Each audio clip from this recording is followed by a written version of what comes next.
Gondwana Records Podcast. Welcome back to the Gondwana Records Podcast with Chip Wickham, saxophonist, flautist, and composer who has just released his brand new album, The Eternal Now.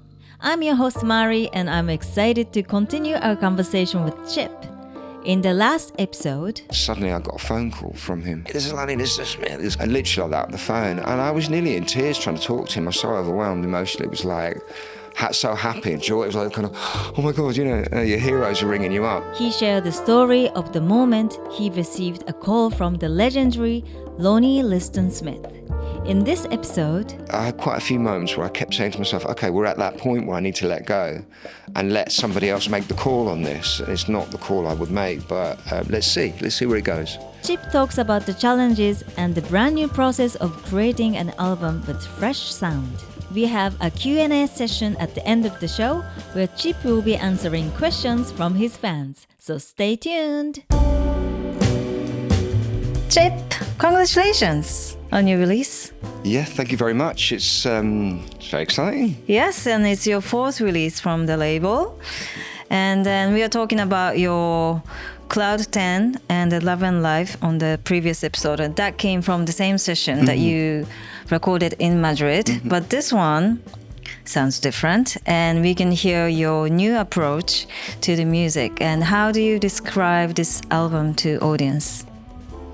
I think it's definitely a new direction for me. It's taken 2 years to write, at least 2 years. Is that the longest you spent on making an album? Yeah, by a long way, yeah. And it's been the most interesting journey, It's the first time I've really shared the writing and production process with anybody in particular in any deep way. Do you know what I mean? So, yeah, it's been super interesting and I'm very proud of it as a result. Sometimes, when you work really hard at something, it makes you really... the other side of that process is brilliant because you've gone through such a journey to get there that you can't quite believe you got there in the end, I'm very happy at the moment. Yeah, it's good times.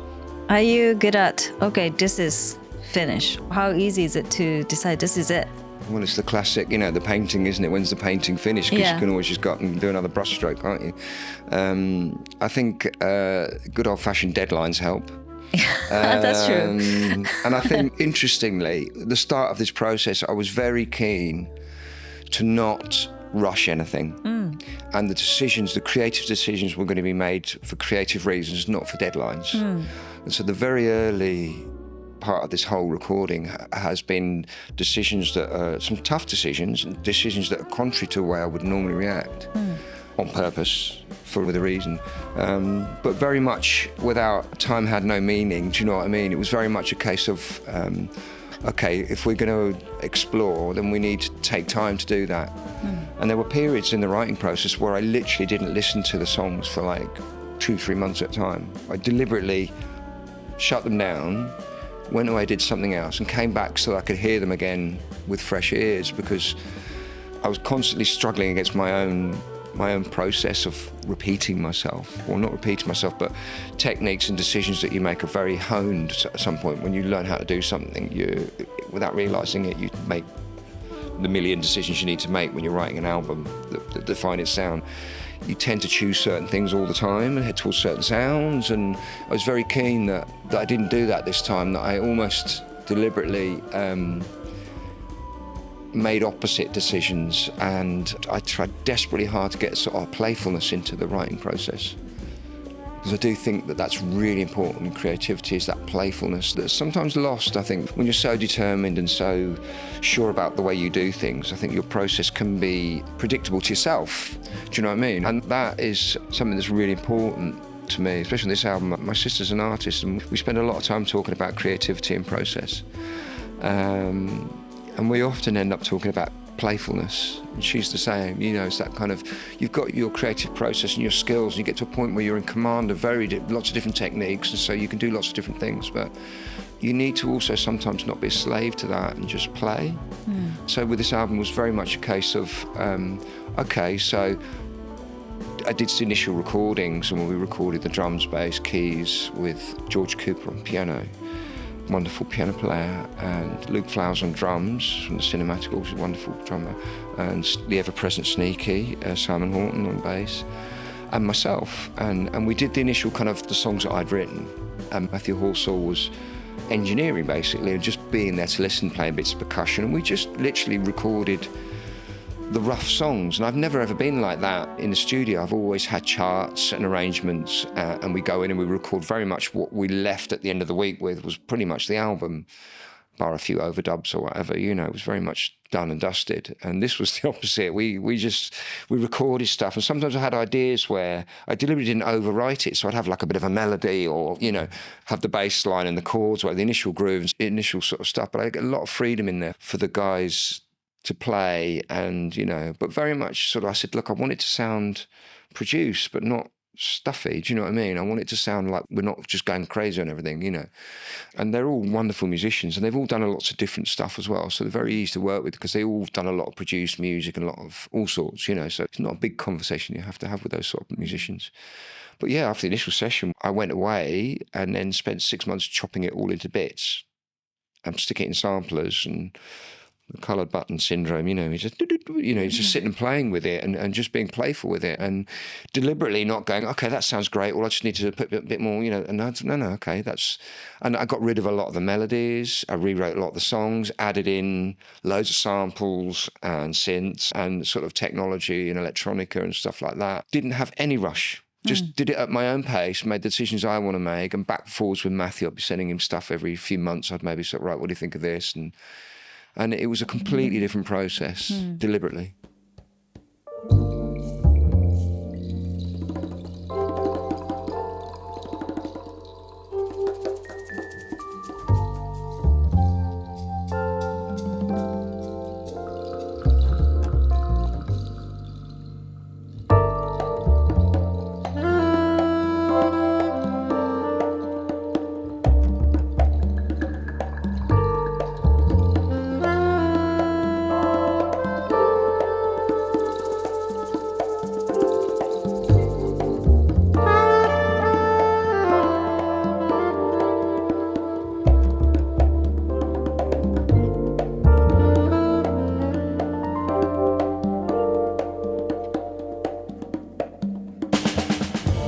What did you want to achieve sonically? What was it that you were searching?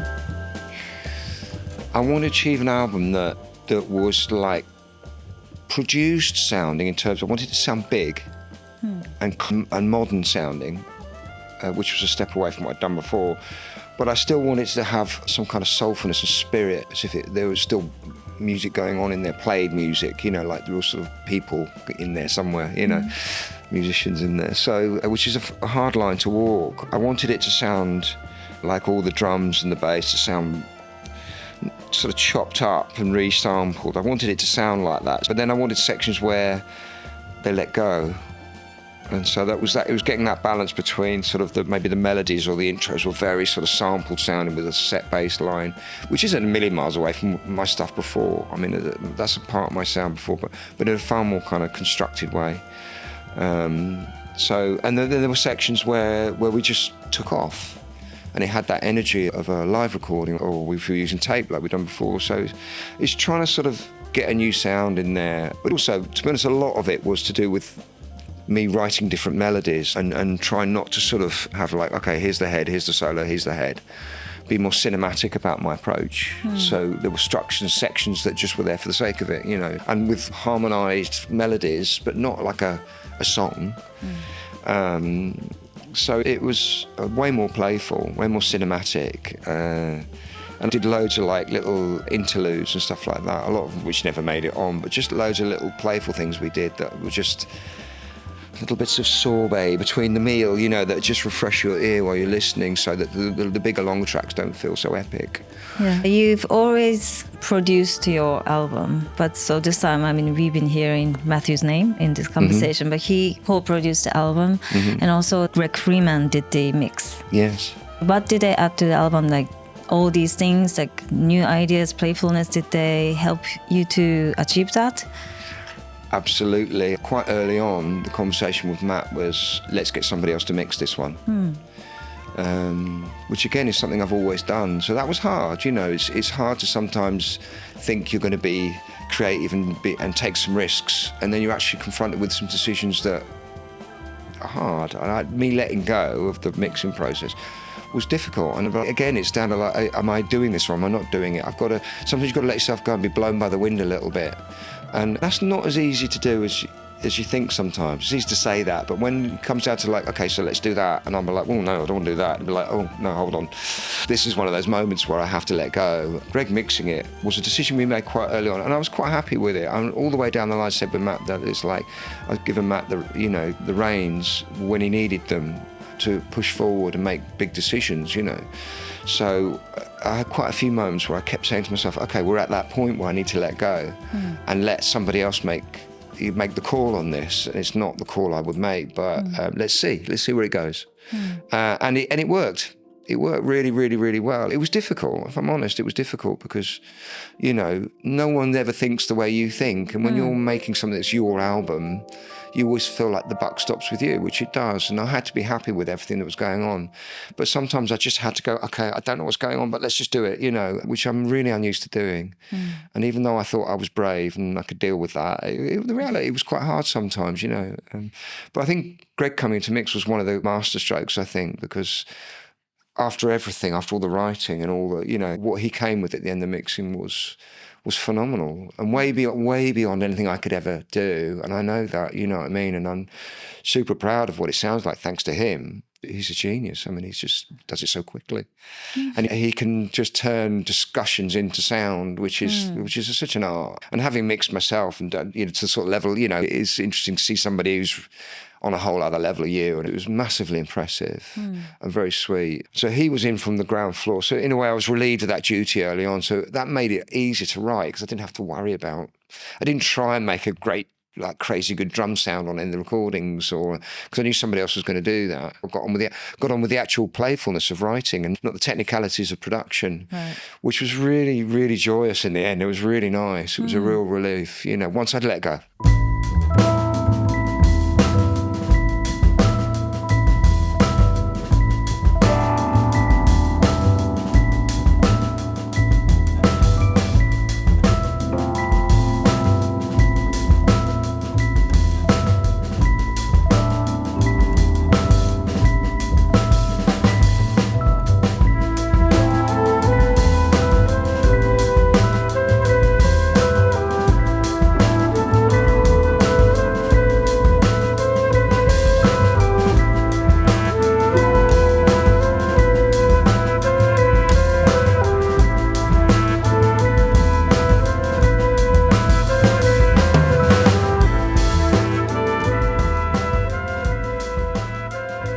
I'd let Matt in properly in terms of decision making. And we'd go through phases of he would be very involved, because obviously he's super busy himself. I mean, he's got his own records and his own record label, and and so we go through bursts of like, we'd sit down and we'd go through stuff. And he'd give me all these wonderful sort of gut reactions and his take on stuff, of which sometimes I was, you know, like songs that I loved, never made it on the album, I couldn't work out. But he was like, no, you've got too much of that, or you don't need that, and that's that. You've done that before. Let's go here, and I found that really hard work, leaving some songs behind. There's a few ideas to this day that were really tough to leave. But that was the process I committed to, you know, and I trust him, and he trusts me. So we get there, you know, it sounds more dramatic than it is, but it's like we get there in the end, you know, and there's a lot of toing and froing, and there was a lot of kind of re-recordings. We did having done the initial recording, and I chopped it all up and wrote melodies, and then I was thinking we were getting ready to finish. Matt went, okay, so we should re-record the bass and the drums again now that we've got all this together. And I was like, my eyes went really wide, like, oh no, it's like, what? But again, it was a creative decision. Made not because of money, because if it was a financial decision we wouldn't have done it, because it was expensive to do, because you've got to pay musicians in the studio, and we'd done the original session at WR Audio with Dan at WR, and they sound great. And then we did another session at 80 Hertz Studio in Manchester with George Atkins, and it was a really good session, and it was again a very difficult creative decision to make, because at that point I was quite impatient to finish, and kind of I'd gotten used to the sound that we had. And Matt went, no, we need to redo this. We need to get life back into it. You know, now that you've got the chop sound, we need to do that. And obviously with guys like Luke and Sneakies, they've done loads of produced music, so they get that. They know when to sit on something and they know when to let go. They're very, very experienced in the sort of the wider world of music, you know. So we went back in the studio and I was like, so there was some, and did it all again, and it was, again, really enjoyable and I loved it, but I wouldn't, not a call I would have made. But the album sounds great because of it all, because it's like, okay, are we, you know, Matt was very much like, are we doing this or we're not doing it, you know, and he's very interested in making sure this album had something fresh for me to present, something new that I grow, you know. Gondwana Records podcast. I think the first time I listened through your album, particularly the drum and the bass, that groove that they create, it was like incredible. That was like really hitting me to just keep listening and groove into the album. So did you decide to ask them to come into this new album, or how did this happen? It's like Matthew Halsall, Luke Flowers, Sneaky, all these like Manchester music heroes. The musicians that go into the studio, it's always a bit like, I always think it's a bit like being a chef, you know, it's getting the right ingredients, isn't it? You know, if you don't start with the right ingredients, then you can end up with the wrong result. There's always lots of people. I'm lucky. I work with lots of great musicians. Joost Hendricks on drums, and George Cooper on piano, people like that.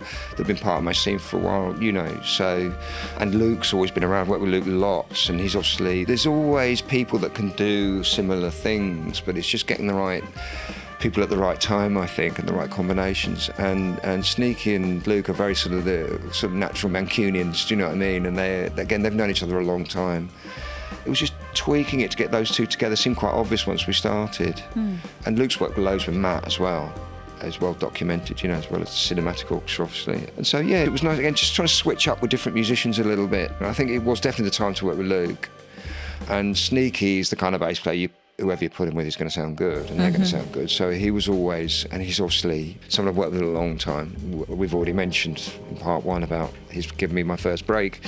So that wasn't a big decision having him on it, but Luke was an interesting one. And George Cooper on the keys, wonderful, absolutely wonderful musician. He'd been in the live band quite a bit.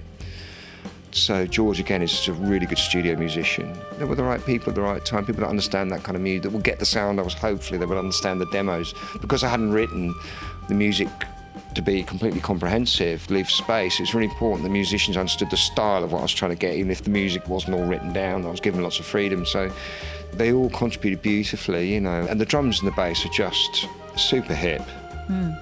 I mean, just really hip. And it's interesting for them because we did the initial sessions and then I went and chopped up all of that, the bass lines and drums, and presented it back to them, their own work, the way I heard it, you know, which is a little bit weird, I guess, for them to have to sort of, in the second session, they had to go in and listen to what I'd done to I'd really chopped, especially the drums, I'd really chop them to bits and put stuff how I, you know, and maybe, you know, I don't know, I'd never actually asked Luke, but whether it must sound weird to them or not, but they went and they took those and then they put that down with fresh ears, you know, with the music to play to more, with the melodies formed and all the strings and the vocals and stuff like that, all the stuff, all the elements that hadn't been there before. There was a lot more to play with, and so it was actually a really smart move. Matt's always trying to push into that sort of the last 10% of effort. Is it special? Yeah, is it special? So it's a nice record, but is it special, you know? And we pushed into that territory, I think, with the final session of kind of redoing it. However crazy it seemed at the time, like, oh my God, we're doing it all, you know, doing it again. Yeah, it worked. And they were the right guys, right place. And again, that's the nice feeling you have afterwards, that kind of, okay, that contentment that you had the right people at the right time, you know.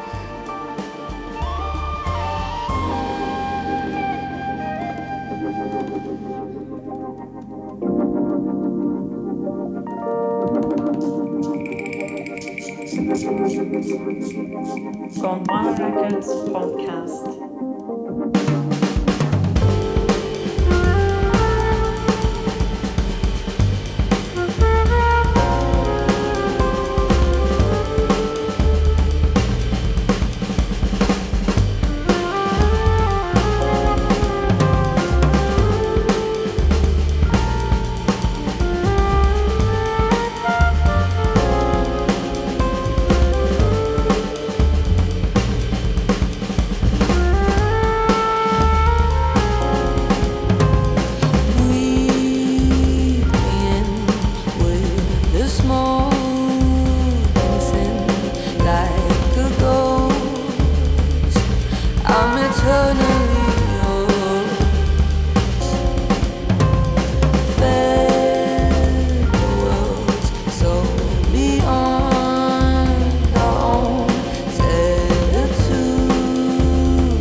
there was a new element, vocal and strings, but the vocal is like a surprise.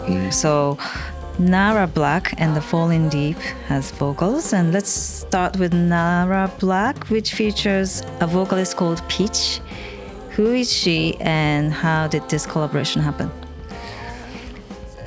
Peach is a singer I met through a friend of mine, a producer called Chris Cracknell from Brighton, who I've known quite a long time. And he's somebody that, you know, I speak to about music, and whenever I have gigs, he's always there. And I'd introduced him to Amanda Whiting, and he produced one of her albums. The harp player. So, and Peach had sung on that. Okay. So that's the sort of basic connection, is through Chris Cracknell, who's very much a sort of mover and a shaker in the Brighton scene. Well, he's at We Out Here this weekend as well, DJing. And I said, I've got these songs, and after a conversation I had with Matt, saying, okay, let's find some vocals for some of these. Let's do it. Let's do something different, you know. Yeah. That was a decision that was made as well. So some of the tracks where we thought, okay, just take the melodies off. And I sent Chris a bunch of tracks saying, look, we've got all these tracks, and I knew he's somebody that could find me different vocalists, because he's very connected and he's very smart. And he went away and he came back with a list of people, all sorts of people, and we spoke to various people and went through the list and getting vibe off different people, and some people are interested, some people aren't. Some people are like, oh, okay, how much is it? And some people are like, oh, I love the music, you know, so you can tell straight away who you want to work with. And obviously Peach had done a lovely track on Amanda's album, which is lovely. And yeah, it ended up being, we did a session with her at Chris's Brighton, a studio in Brighton, Gold Tone Studios in Brighton, and she just came in and she's just a ball of energy. She just sat on the floor and we listened to a few tracks, and she gravitated towards Nara Black, which was great because it was the track I thought was the biggest track and will do the best with some vocal. And she was going to me, well, what's the title? I said, well, Nara Black is the ink made from temple ashes, the Japanese tattoo ink made from that looks blue-green under your skin, which is quite a cool thing. And you know, and she was like, oh, I love that. She just went zing, and she got, okay. So we set her mic up. She sat cross-legged on the floor, set her mic up. She had a little pencil and paper, and she just went for it. She just sat there writing this. And she was sitting there, me and Chris sort of sat there having a cup of tea, looking at each other and looking at her and looking at each other, you know, and she's just like, oh, you could hear her sort of humming away, you know. And she went, okay, let's run it then. And we worked on different sections of the song. She came up with loads of different ideas. And she just sort of came out with, she had some lyrics that fitted the idea. She did this classic sort of songwriter's little book of lyrics and stuff with her scribblings in and stuff like that. It was really sweet. It's lovely to see somebody enjoying what they do, writing a real, you know, somebody really creative and in the moment, beyond her years, and you know, she's super focused, and it was lovely. It was just a really sweet session. She sang a load of stuff. I mean, we used maybe half of what she gave us in the end, but it's brilliant. And that song never looked back really. And then one of the tracks I'd used a sort of chanty sort of sample, which is Falling Deep, which is the other vocal track, which I guess you're about to ask me about. Yeah, your vocalist on that track is Leah Wickham, who is your daughter. Sounds familiar, doesn't it? Yeah. Yeah, well, it's just, you know, my daughter's a songwriter, and she's fantastic, and she's very much a sort of Billie Eilish-style pop songwriter, and fantastically talented, again, much like Peach. She'll just sit and write songs. She's just totally creative soul, you know. She's got a wonderful voice. She's got some mother's voice. Not mine, I can't sing. But again, you being your own kid, you know, I mean, she's not a kid, she's 24, but she graduated with a first-class honours degree from Leeds Conservatoire in songwriting. She's got her own thing going on, do you know what I mean? So I don't naturally want to get my kids involved in my music unless they're comfortable with that, because, you know, that can be, it sounds really sweet, but it can be complicated in terms of stuff. But I had this song with this lovely sort of sampled, sort of vocal, you know, that I really liked. And I just said to her, I just sent a message saying, encouraged by my wife, is always like, you know, you should use Leah more. She's fantastic. It's like, true, but, you know, I always think she doesn't want to work with me. But so I sent her this song anyway. I said, look, I've got this vocal. It's very simple. Do you want to just like take this sample and run with it and blah, blah, blah? And she goes, oh, okay, yeah. So I sent the track, you know. 3 days later, she sent back all these amazing, like, stacked vocals, all double-tracked, triple harmonies with ad-libs, and completely rewrote the song, bless her, and just sort of went, oh, there you go. I was like, oh, wow, you know, so it was lovely, very sweet, and it was nice to include her on a song, do you know what I mean? Have her to get some writing on a track, and it's nice to include, my son also writes songs as well. He's into his lo-fi stuff, and, you know, I think they've grown up very much around music, and they remember both of them jamming with like the new master sounds at our house when we were living in Spain. The new master sounds used to come and stay with us, and they'd be jamming in the basement with Eddie Roberts and Pete and Simon and Joe Tan. All these, I mean, just hilarious. They've always grown up around music and musicians, so they're very matter of fact about music. For them, they're very normal about it, which is very sweet. Yeah. You know. I could also hear, when I was listening to your album, the inspiration of David Axelrod, and I guess because of the strings. How was working with string players? Was that a new thing for you? I love strings, and I love the whole Axelrod, that cinematic, like Johnny Harris I'm really into as well, like I mentioned before, and like Footprints on the Moon and tracks like that. I think things I all still listen to today. And Axelrod and, Mucho Chapur and all those sort of tracks, it's stunning, and the power of the strings. So they're not only melodic, but they're like, there's this kind of weight to them, and this kind of, they're not pretty, they're quite aggressive sometimes, And I love that. I love the landscapes you can choose. But they're dangerous. I mean, if you do tracks with strings, how do you play them live? I mean, there's always that kind of, if you're interested in a live band, there's always the kind of, they're slightly dangerous to use too much, because it's like, where do you go from there, But again, I didn't care about that. I was just like writing strings and using samples. And the more I did it, the more I loved it. I had loads of stuff that didn't make it on, that was, but there's an element of that in the album that remained, really from just writing stuff and using samples, stuff like pitched and chopped and stuff, like using the sampler again to come up with stuff. And then at some point, again, the decision was made to, okay, let's get these recorded properly and let's grow these. So I used a wonderful guy in Doha called Christophe, French guy, a friend of ours, Christophe Leroux, and he organised his violin player, Mohammed, Christophe cello player. And really, it was a really sort of playful session where because he's part of the Qatar Philharmonic Orchestra, so these guys they sort of got these bat ears, they can hear anything and play it straight away, incredibly creative and people. So yeah, we recreated strings, and that takes us somewhere else. Even down to the fact that one of the tracks, Ikigai, which is just flute and strings, which is very different to a lot of other things on the album. But going back maybe to more the kind of Winter and Slow Down, Look Around, that kind of style of, I've managed to get that in this album, that sort of a reflective, melodic ballad, and it's just flute with strings.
We didn't talk about anything about flute in the last episode. How did you pick up flute, and what does the flute mean to you? It's an expression called a cuckoo in the nest. Cuckoo in the nest? It's playing the flute, sort of pushed saxophones out the nest. Because being the flute in there has made it more important than everything else. I took it up after I played saxophone. I was listening to a lot of Latin music. I've always liked sort of Cuban music and Brazilian music. And the flute's very much a part of that sound. I like charanga music from Cuba and Johnny Pacheco and all this sort of, this sort of style of music I've always found wonderful. And so, the flute has constantly grown in terms of time and effort, in terms of priority, to the point where I think also it's such a different instrument. There's a lot less flautists or flutists, if you're listening in America. There's a lot less flautists in the world. And so it's easy to stand out because it's a sound that people go, wow, I've always struggled with the duality of the two instruments, of saxophone and flute, because if you want to play well, they're very different instruments. If you want to play a little bit, they're easy. So at some point you have to dig deep on both. And the flute is very much its own instrument. I spent a lot of time studying it. Even in lockdown, I had online classes with someone called Sarpai, who's one of the top jazz players, and he's one of the main teachers at Berklee College. And I spent about a year and a half studying with him just because I had all this free time, like everybody did. Okay, let's be constructive with this moment in life. And I just study the flute all the time. I love it. It's a wonderful sound. As years go by, I find it far more, or it has become more my voice as an artist than maybe the saxophone. There's a lot of saxophone players. It's very hard to stand out as a saxophone player because it's well-trodden territory, well-trodden paths. Whereas the flute is a lot more room for being original, and there's more discovery involved with the flute, so. And I play alto flute as well, which is an unusual combination. I do love people like Lalo Schifrin, the great arranger, who did all sort of Bullet and all those sort of classic 70s TV soundtracks. He used alto flute and flugelhorn, the big trumpet. And I love that sound. I think it's really elegant and it's a richness to it. So I use a lot of alto flute as well. And there's alto flute on every single one of my albums. I'm definitely I'm a real champion for that instrument. I take it out live, and it's a lower pitched instrument. So live it's much harder to hear because it gets lost in so like Winter, for example, is alto flute, the one you mentioned before. It's a beautiful instrument. So the flute quickly became an obsession. And I've had lots of good teachers. I had George Galway, who was James Galway, the James Galway's brother. I had George Galway, who was living in Manchester, and he taught me flute in my early years. He could play sax, clarinet, flute, stuff like that. He was a wonderful inspiration to me, and I owe him a lot. And he's no longer with us, and it broke my heart when I found out he died. I always used to go and see him when I went to Manchester, pop in and have a cup of tea. The flute's a real passion of mine. I do feel it's like I like doing flute mixes on things, and people always comment about the flute a lot more than saxophone. Not because or anything other than it's just an original sound. And when you're singing into it, like that sort of Harold McNair, who I mentioned before, that style is so emotive, is so vocal, and it's just brilliant. I mean, as soon as I do that on any gig, people look at you. You can see people in the crowd go, "What was that sound?" Where you sing and play at the same notes. It's Rassan Roland Kirk, all this sort of. I love that style. I think it's the most adorable sound, and it goes against a lot of classical flute playing, and I get a lot of flute, legit classical players, we call, in absolute horror of me doing that, and even Sarpai, who had lessons with it, was always very dismissive of the whole thing. But I don't come from that world, I've come from a jazz background, and I'm a saxophone player first. So for me, it's like everything's on the table. I don't restrict the sound of the instrument because it's not a classical flute thing. That's irrelevant to me. And effects as well. I use lots of electronica now. I've got a really good setup, and using delays and modulations and all the studio tricks I've learned over the years, trying to bring them out on the gigs and use the flute more. And you can get quite a nice textures out of the flute, synthesized sounds, more like a synthesizer sometimes. Which you can do with the saxophone as well, to be fair. There's lots of sort of the Eddie Harris wah-wah pedals and modulators sort of sound, which is classic, which I love as well, So the electronica and the helps change your instrument's voices a lot. And gives you a broader palette of sounds, like the singing through the flute gives you a broader palette of sounds, which when you're out there working and when you're out doing gigs after gig after gig, and you're interested in growing and doing different things, the more colours you've got that you can use properly. The more power you've got, the better the show is. People love these different sounds coming in. Like if I'm playing lots of saxophone and you suddenly pick up a flute, you can see people love it because it's something else. It stops the gig sounding the same.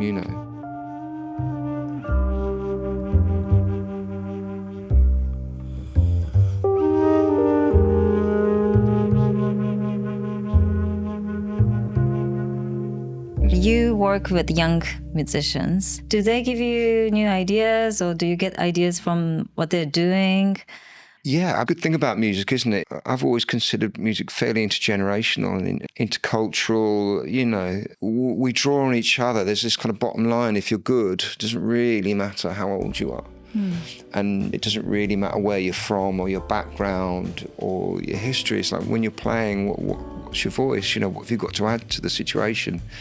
And I've always loved that about music, that it just sort of, you can forget all the rest of it, you know, which is a big issue these days, you know, it seems to be more, our differences seem to be more important than ever, which is a shame, you know. I think as a musician, it didn't really bother me. I've worked with everybody and everything and done all sorts of style of music, and that's me as music, you know, I'm not interested in the rest.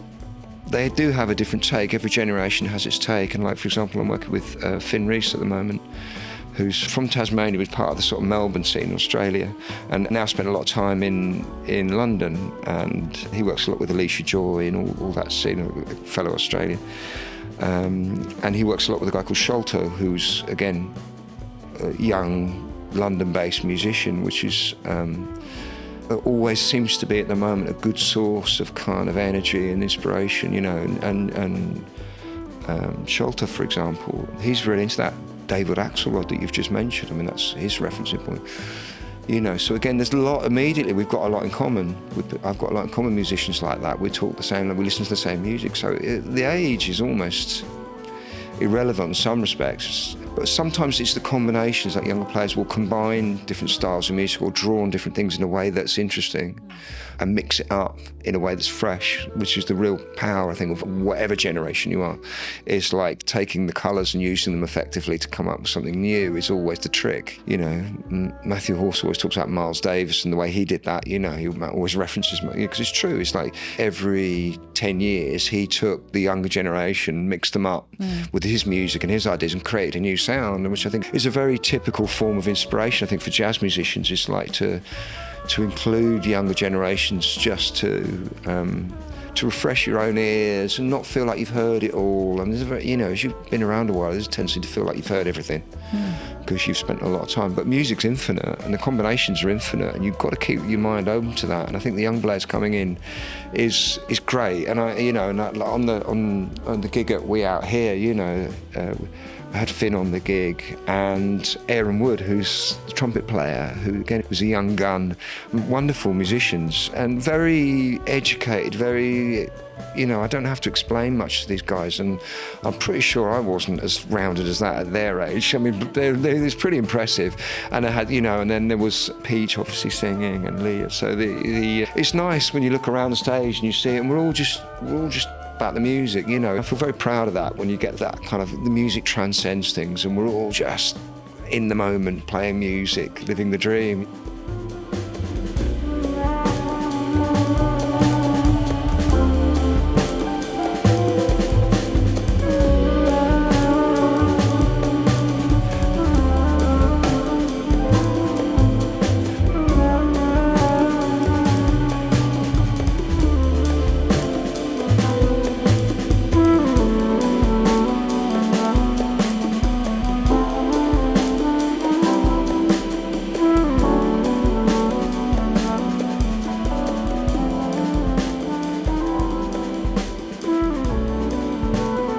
So more live dates are coming up in the UK alongside with tours in Sweden, Japan and other parts of the world, and fans are waiting for you. Specialist Manuel Luis says, when are you playing in Gran Canaria? Oh, well, Manuel, yeah, I know him. He's a wonderful DJ. We have chats. He's your friend. He's a really good DJ in the scene. He's got his own thing going, and he's always like, when you come to Gran Canaria, you know, yeah, soon, Manuel, soon, we'll be there soon. I've joined Avalanche Agency, which is great, so I think the touring next year, 26, is going to be great fun. Yeah. I think the stuff we've got in the book already is really interesting, the Stockholm Jazz Festival, and we're doing Malmö Jazz Stories, the first edition of that, and we're doing Nefertiti in Gothenburg. So these are all lovely. Doing the Brighton Jazz Festival, which is great for me, being from Brighton. That should be a fun one. Again, so I've never done those before. So we're going back to Japan after doing Fuji Rock last year, my first follow-up tour. Yeah.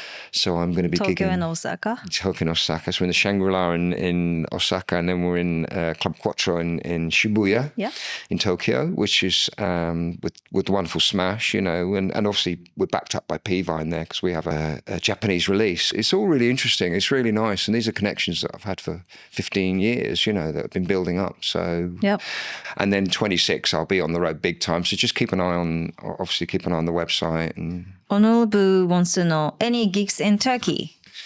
Oh, Turkey. I'd love to go to Turkey, yeah. My flute teacher, the guy from Berkeley, he's Turkish. Yeah, I'd love to. The Turkish jazz scene is heavy. Istanbul's one of those cities. It's like Prague. It's just got this amazing jazz scene that's really healthy. And we have some other great questions coming in from your fans. So let's move on to a quick Q&A. Q&A, let's go. First up from Mary's Music Taste.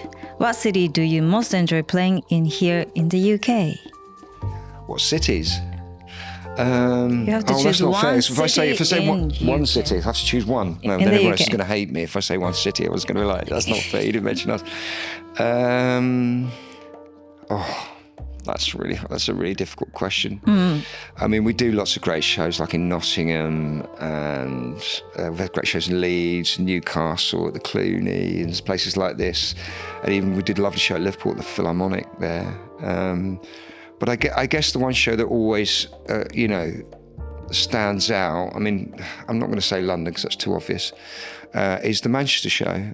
I guess we play at Yes, which is a lovely club, and we played. Last couple of times I've been on tour, we've done the Pink Room, which is a lovely, lovely venue. It's a nice mixture of sort of young, clubby attitude with good sort of live music, sort of swagger.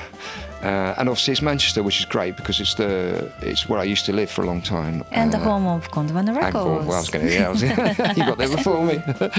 and the whole Gondwana connection. So it is like, during the tour, it always means a lot because I get to see all the Gondwana family and I get to see all my friends, and the actual gig is brilliant as well. It's really the right size venue, and it's always lots of people I know at that show. It always feels really personal. Okay, here's one from Ninja Night's events. What are your favorite jazz ballads? Okay, let's choose 2 jazz ballads. Favorite jazz one. ballads? Yeah. Lazy Afternoon, Pete LaRocca, Joe Henderson. I think that's something that you can hear in my ballads. You know, that kind of beautiful, dead slow, doctoring elegance, you know. I used to listen to things like I Guess I'll Hang My Tears Out to Dry by Dexter Gordon. When I was young and I got that tape that I mentioned before from Virgin Records, that had Dexter Gordon playing that on Blue. I Guess I'll Hang My Tears Out to Dry. I forget which album it's on. I think it's on Go or something like that. But it was part of the compilation. And I remember as a kid listening to that, or I used to play Sonny Rollins from the album The Bridge. I used to play God Bless the Child. Oh God, my neighbours used to hate that one. I used to spend hours just with it on. I had the vinyl for when I was about 17, 18 from its union. I used to play along to God Bless the Child with Sonny Rollins. And yeah, it's hard to say because there's so many beautiful ballads. But yeah, Lazy Afternoon, go check that one out if you don't know what that is, you know. Yep. This one's from Andy Brush, who is also a saxophonist. Could you talk through your writing process? Do you usually start with a melody or a chord sequence? And do you tend to write at the keyboard? Oh, that's an interesting question. Thanks, Andy. Composition, sometimes I record things when I'm like on an instrument. I'll have a melody when I'm just sort of practicing or playing, or I'll just come up with something I really like, so I'll just record it on my phone or whatever, and then start with a melody and work that way around. But a lot of the times I start with the bass line. Interesting. Drums, the beat's really important, and a bass line. I do like sort of, if you listen to my albums, there's a lot of big bass lines, quite hypnotic, sort of dancey style, sort of deep sort of bass lines. It's the thing that excites me, I think, out of all the things. So I tend to start with the bass line and then maybe a couple of chords, and I'll get the initial kind of groove together. And then I'll write maybe the melody over the top once I've got all that going, you know. But it's not really a set way. It's really hard to say. But probably the most thing I do is I'll sit with like a drum break on a sampler or something, and I'll write a bass line in my head, and then I'll just put a couple of kind of appropriate, depending on the style, you know, if it's a sort of modal thing, I'll do some sort of McCoy Tyner-esque sort of voicings or whatever, or if it's just got a more Latin thing, I'll do a kind of Eddie Palmieri, little choppy, little sort of Montuno-y thing, and then often stuff that doesn't get used in the final song, but gets you going, and then I'll just sit and jam over the top of it and just sort of layer up melodies, and then think, okay, I'm bored of this now, it needs a bridge, it needs a B section, or it needs to go somewhere. Sometimes they don't, sometimes they do, and yeah, but I do spend a lot of time just in record where I just leave the microphone on and I'll just play over stuff that I've written just to try to find the melody where it's almost like a sort of meditative state you go into, and then I sometimes I just sort of save it and go back a couple of days later, I'll go back and listen to it, or I'll sort of have a cup of coffee and just sort of leave it playing, and I'll just hear something in there, like a bit of it, a little fragment of it. I'll go, yeah, that's it. So I'll write that down, and then I start with that. So sometimes I'm not especially conscious of the process. I'm not being too constructive. I'm just letting it flow. And then I'll do the kind of analysis later on another day so that I don't worry about that while I'm just letting ideas flow. So you get through lots of different, it doesn't matter if they're good or bad. And then another day I'll sit down and analyse what I've done and find the nugget of the thing that I think actually is really good. And I'll take that. And then I'll do a more constructive sort of writing. So I'll take that and I'll broaden that out. And that's a very general the way I write. Okay. Does that make sense? Yeah, I think so. Thanks, Andy. Yeah, Andy, I hope you got all the answers. Marina is curious about your flute. Which brand of flute are you playing at the moment? I've got my normal flute is a Yamaha 614 with closed tone holes. And I've got a wooden head joint, which is Manke, M-A-N-K-E, which I bought from Just Flutes in London. I bought that because I don't really go to flute shops and try stuff because they're so expensive. And I got that flute from Yamaha. I was endorsed by Yamaha, so they gave me that flute, and they gave me an alto flute, the golden they only do one flute, Yamaha. And they gave me both of those as an endorsee, bless them, and I'm very kind of them at a time when I could not have afforded to buy an alto flute. So as often musicians, we can't afford the instruments that everybody else can. How much would you have to pay if you want to buy an alto flute? I think they're about $6-7 if the one I play on. And the alto flutes, don't know, probably the same, maybe a bit more. I can't remember. I didn't have to buy it, thank God. So, and I paid about, like the head joint I bought especially because I wanted to just update my sound a little bit, and I tried lots of sort of metal head. If she's a flute player, she'll understand what I'm talking about. But you can change the top bit, the flute that you blow into, and a lot of the precious metals, they're quite expensive. So, and you can go to shops and try hundreds of them, and they've got them all lined up, and you can go in and. You got the black one, no? Yeah, I've got a little wooden one, yeah.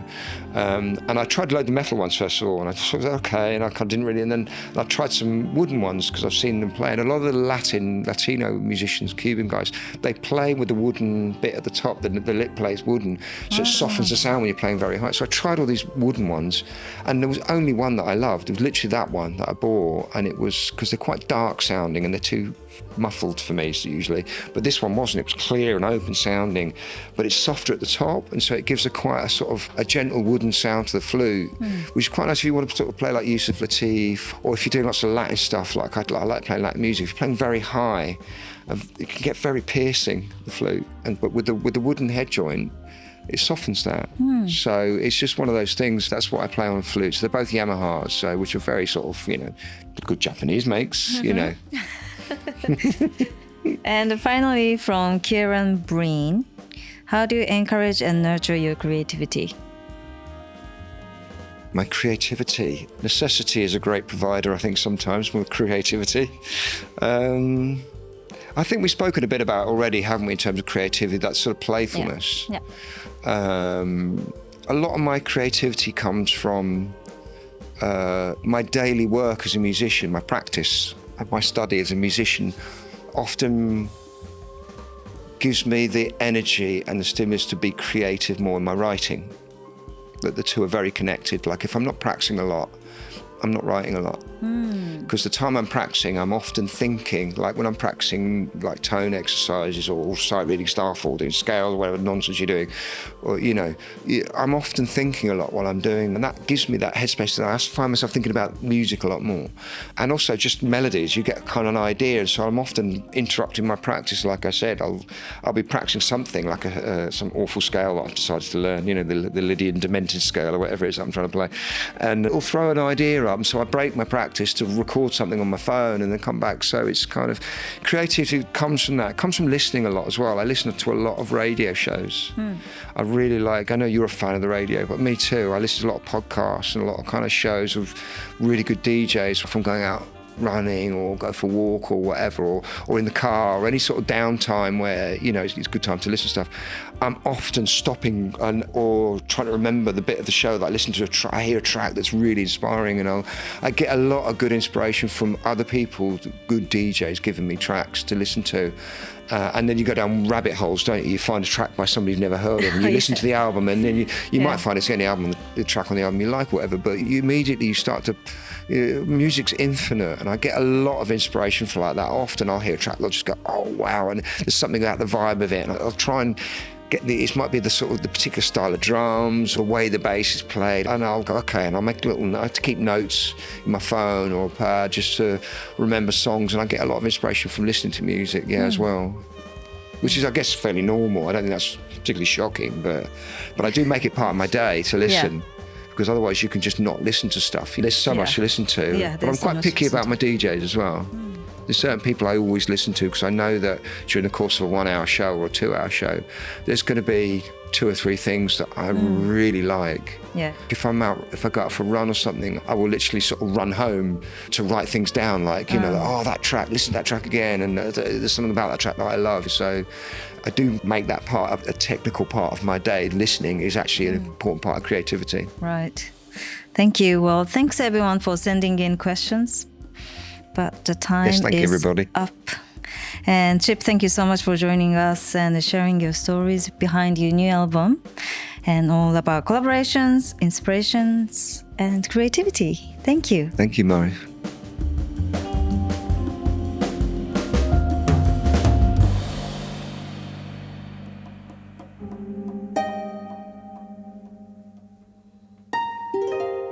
Gondwana Records Podcast.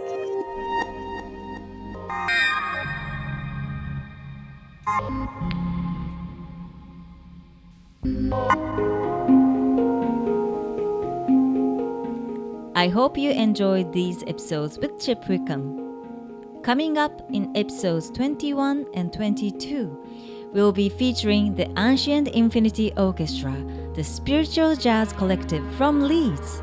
I'm very much looking forward to chatting with the band leader, Ozzy Moisey. See you on the other side.